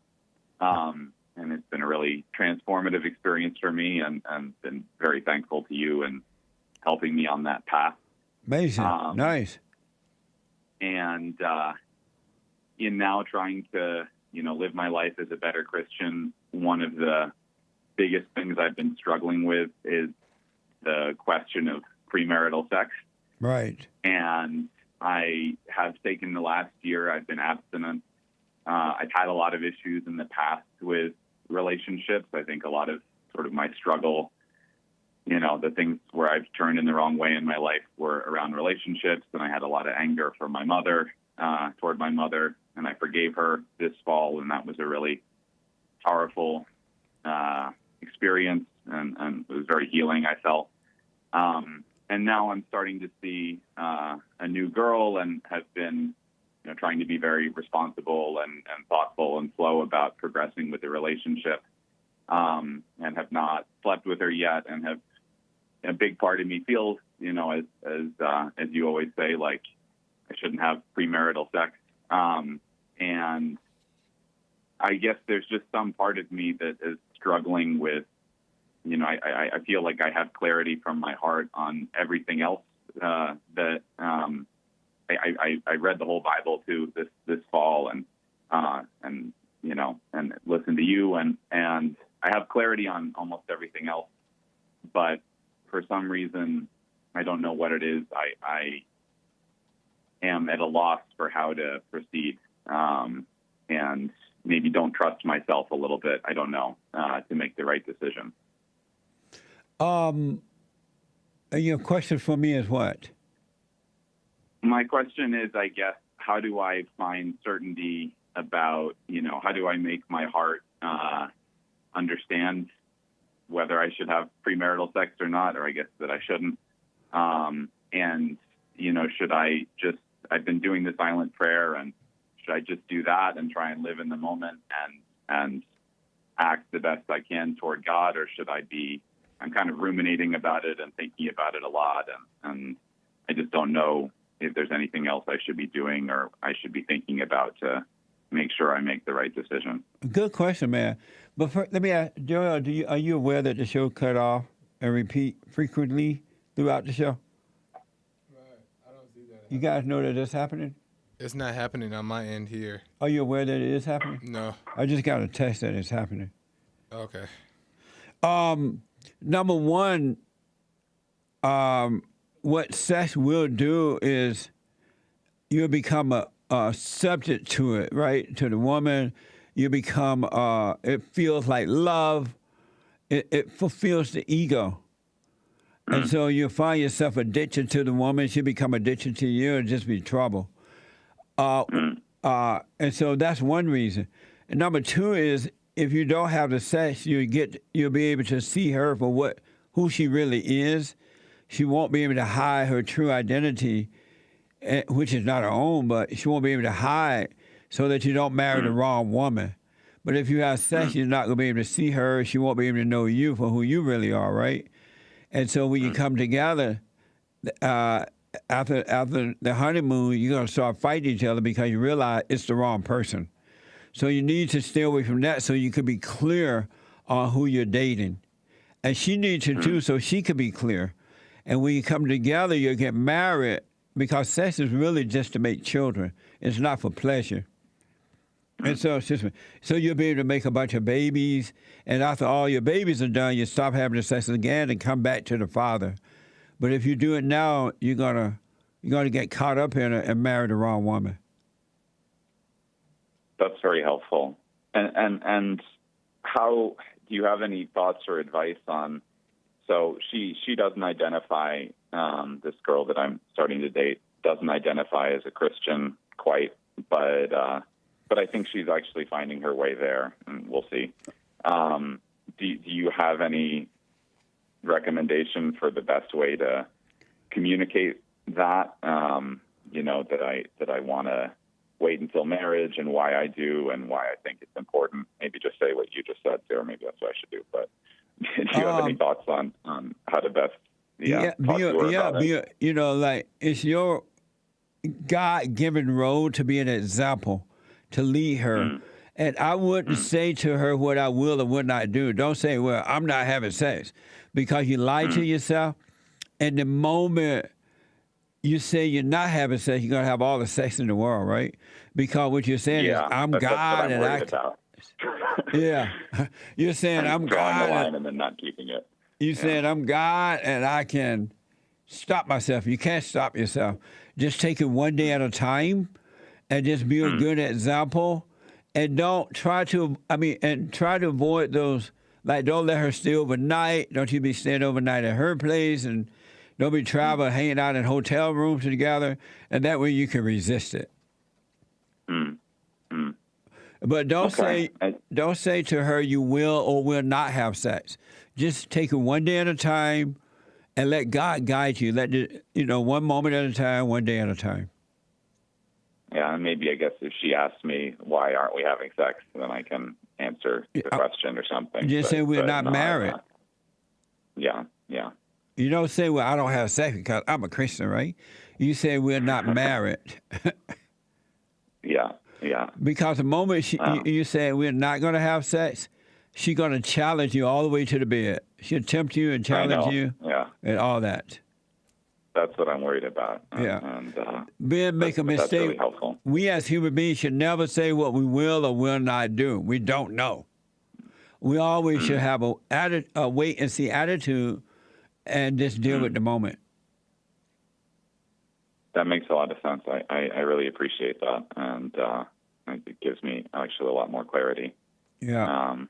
Are you doing the silent prayer? I am.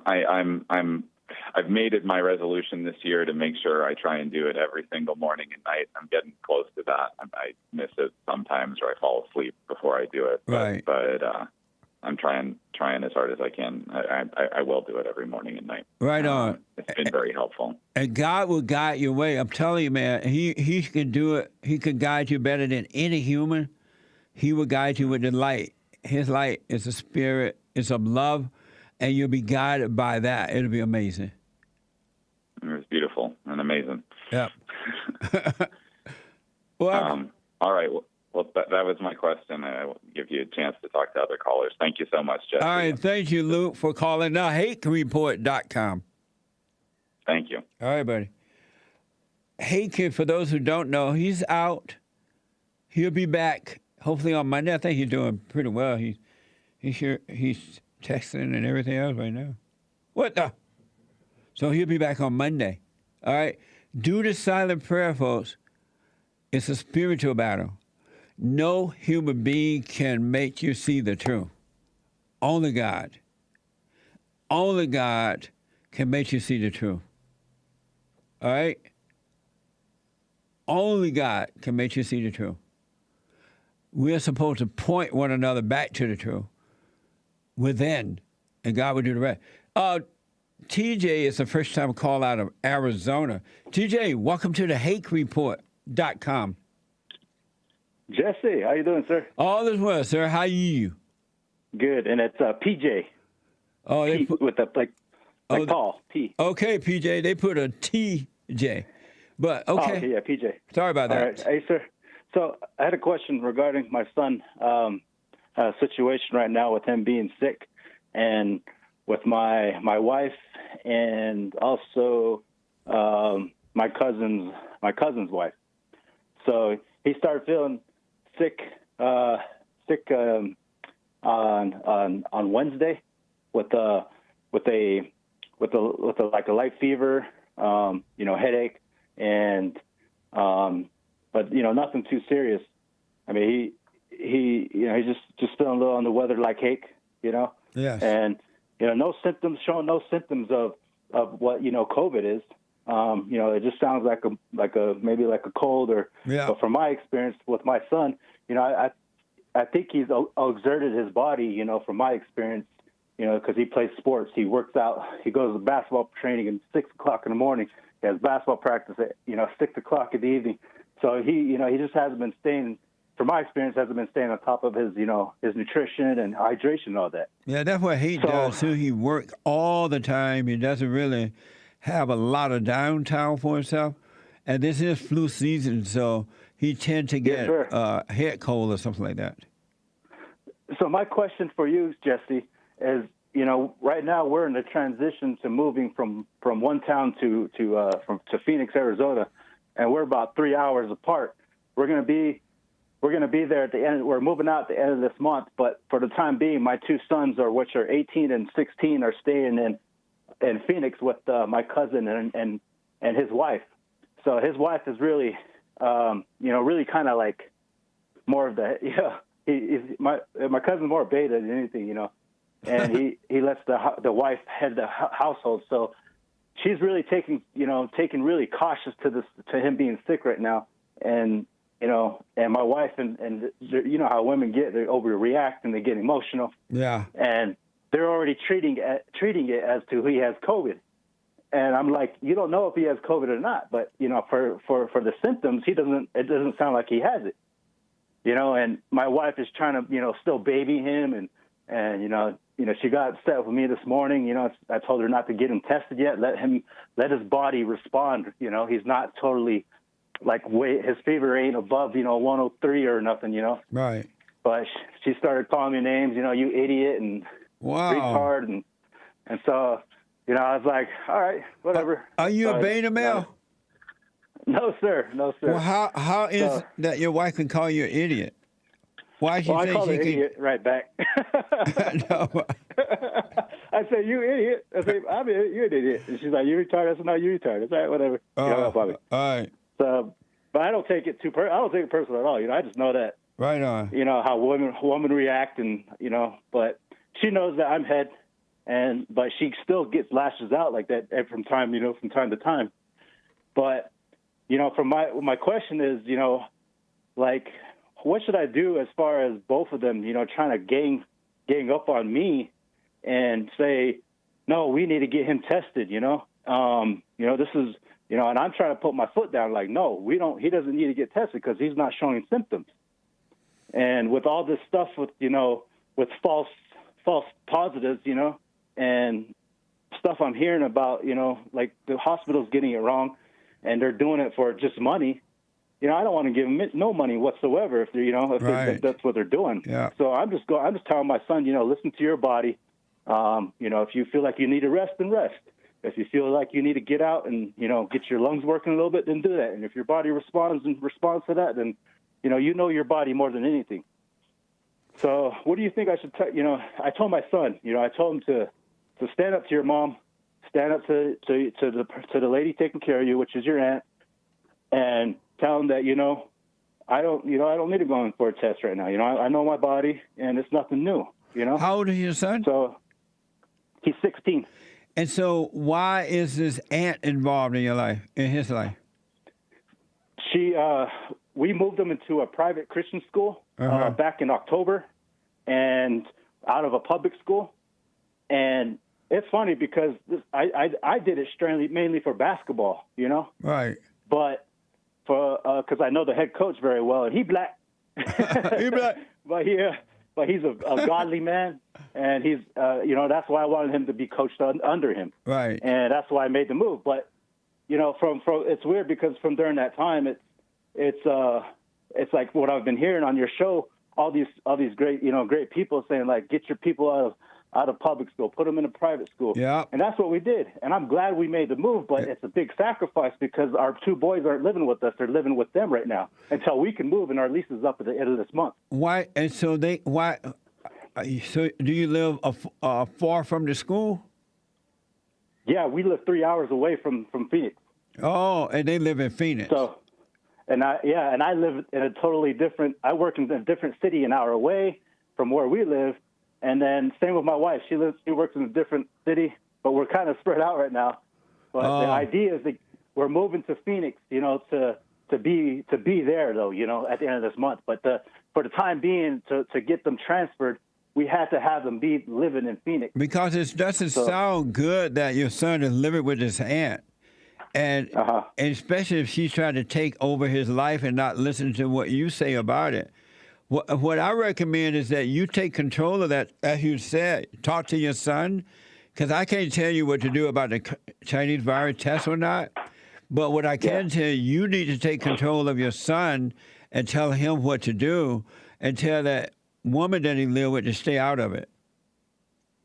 Yes. Okay. Thank you. And I've been doing it in a way, because I called her directly last night and told them like, what I think is going on from my medical experience as far as being a firefighter, EMT, and being in the health and wellness, programs throughout my life. I know I have experience, and I know my son because I raised him ever since he was, he's your son, baby. Yeah. Yeah. So I did say that in a way and explain to her like this is what's going on, and I'm trying to make him get a COVID test, though, So I told my wife that this morning, and well, tell her that. You appreciate her letting him stay there to go to school, but she needs to back off as far as she's not his father or mother, and she needs to back off with all that. That decision is up to you. Okay. All right. Yeah, I just needed to hear that from, I guess, you, Jesse. Well, thanks, Jesse. I won't take up more of your time. You're welcome, man. And, are you doing the silent prayer? I started doing it last week, but I haven't been doing it every day. But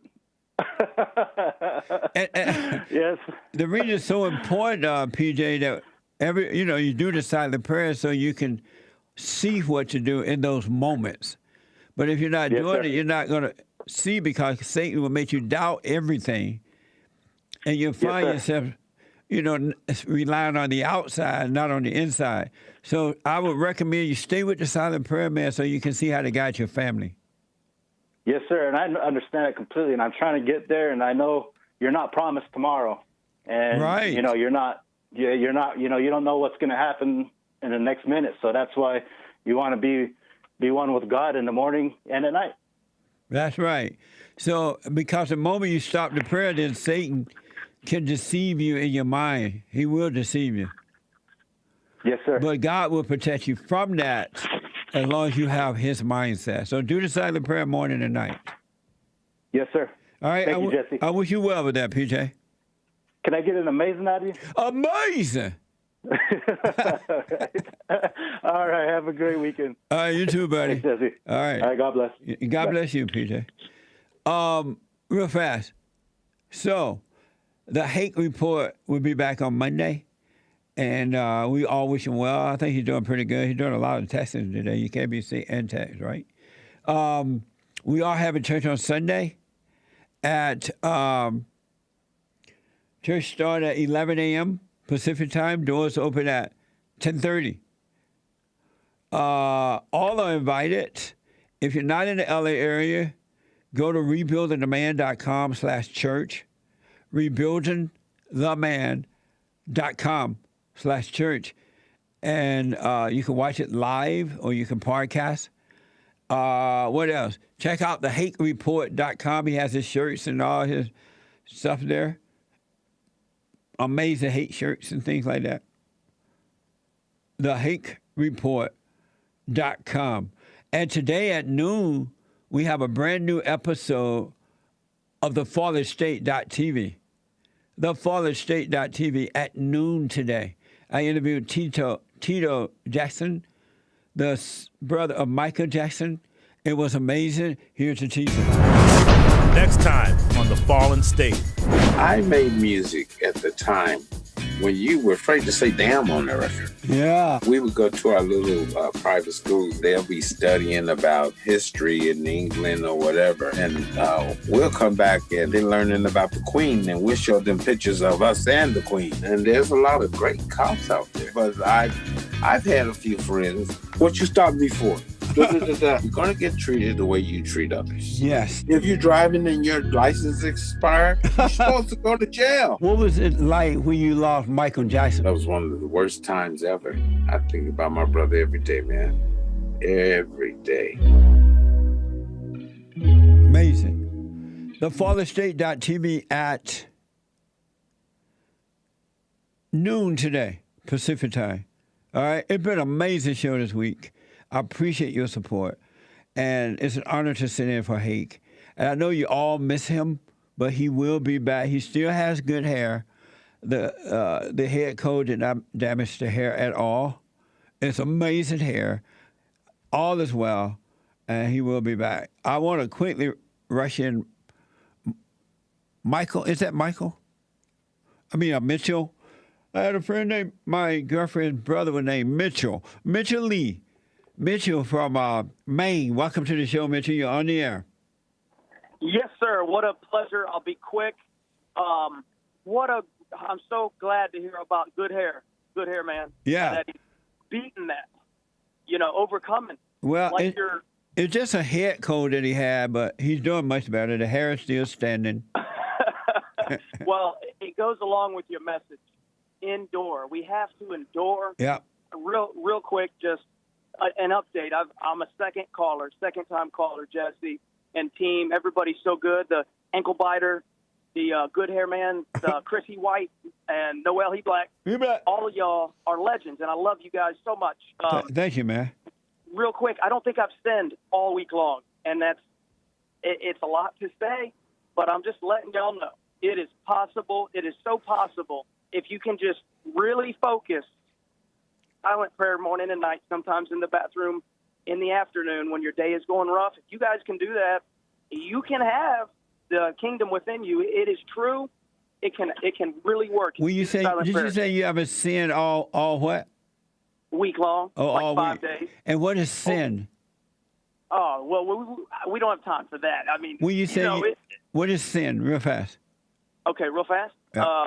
Breaking God's laws, commandments and such. Thou shalt not steal. Commit adultery. Those are not sins. Sin is don't hate. When you don't have hatred. Sin is of the heart. Sin is of the heart. Yes. And so that's why God renewed the heart. That's sin right. is not breaking the laws, but when your heart is renewed, salvation of the heart. So when it's renewed, then you overcome all those things because it's God who causes you to overcome them. He does, and that way you can keep anger. the commandment. You can't have anger. In other words, I didn't have any anger all week long, even when things happen at work, okay? Yeah. Things happen in your neighborhood, but you have to choose. Don't judge them. Just love them. And it's really, it's not as hard as it. You either have love and you're of the light, or you have hate or hatred and you're of the darkness. Absolutely. You're either a child of the truth or a child of the lie. Absolutely. Everything you say, Jesse, you're right on the money. Mike, I agree with 100%. Mitchell, I appreciate that, man. I got to run. I'm out of time, but thank you for calling the Hake Report, buddy. Absolutely. I'll call again. Y'all have a great day. Absolutely. I am so out of time to William out of Kansas City, Rick out of Hampton, Virginia, and the rest of the callers. I'm out of time. Thank you for all you've done helping me through this week, for your phone calls, your super chats, and D-Lives, and thank you for remembering Hake in your prayer. He's fine. And see you at church on Sunday. Check out the Fallen State at noontime today. And thanks to my amazing staff. They jumped in, Hake, and they made this happen, buddy. You should have seen Nick. The Hake News with the anchor baby. It was amazing. From Chris and everybody. So thank you, folks. Have a good weekend. I'll see you on Sunday.